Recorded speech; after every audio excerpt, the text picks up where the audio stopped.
It was on a Saturday morning, and I remember I was in the shower with my little girl, and my 6-year-old and 9-year-old walked into the bathroom and to ask me to come and wake TJ up because they've been trying to wake him up, but he wouldn't get up. So I had a moment of fear, but I didn't want to let them see that I was a little afraid. But of course, I wondered, is he okay? Is he alive? I hope everything is okay. So because in my house, TJ is usually the first to wake up, and this was about 9 a.m. in the morning. So I took a little while, then went into his room. He was lying down sleeping, so it seemed. I felt his body, it was very warm, and I checked he was breathing. So I called him, tried to wake him up. Called him, he didn't answer. Called him louder, he didn't answer. Did you wake up? Hit him, he didn't wake up. Hit him harder, he didn't wake up. Now, Teji doesn't like whooping, so I said, okay, let me threaten him. So I told others to go get me something, and I threatened to whoop him. He didn't move. Now, that's very unusual. So I was a little afraid again because I didn't know what was going on. I mean, it hasn't happened before. So I walked away and wondering what to do. After a little while, I decided to go back to check. Called him again, he didn't move. And after I called him again and again, I noticed that he started moving his eyelids a little, and I decided to pull the blanket.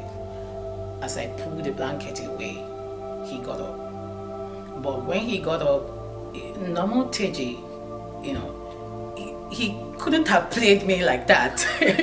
But when he got up, what I noticed was that he got up slowly, gently, like unaware of anything that happened.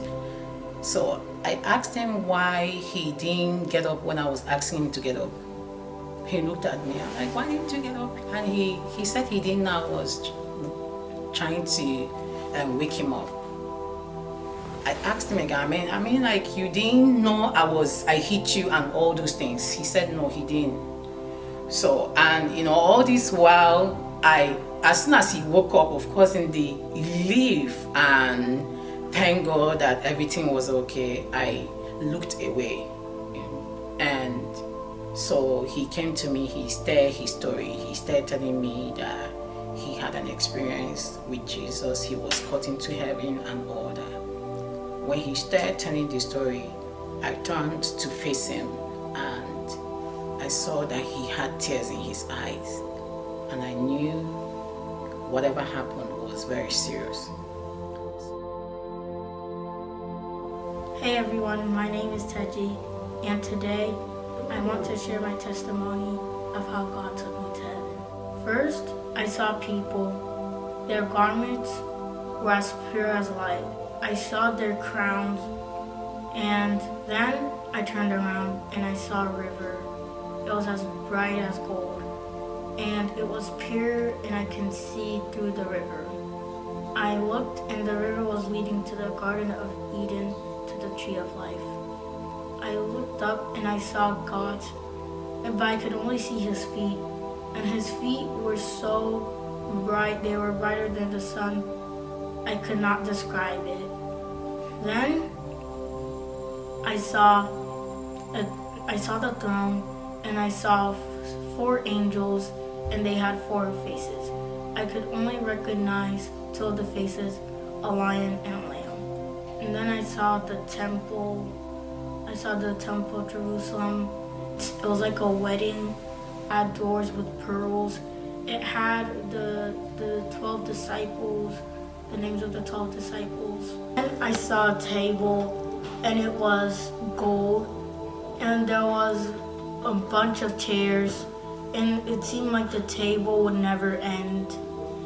At the front of it, it had the book of life, and I couldn't recognize any of the names, and they were trillions of angels around that table guarding it. And there was a song that I heard from the beginning of my experience to the end. And the song said, "Praise the Lord that He is coming soon. We will be His bride and He will be our groom." And then the angel took me back. I was coming down really fast. And then I was in my bedroom. I was able to see my siblings trying to wake me up. And then I saw my mom. She was trying to wake me up. Then she went to the drawer. And then my spirit went back inside my body and I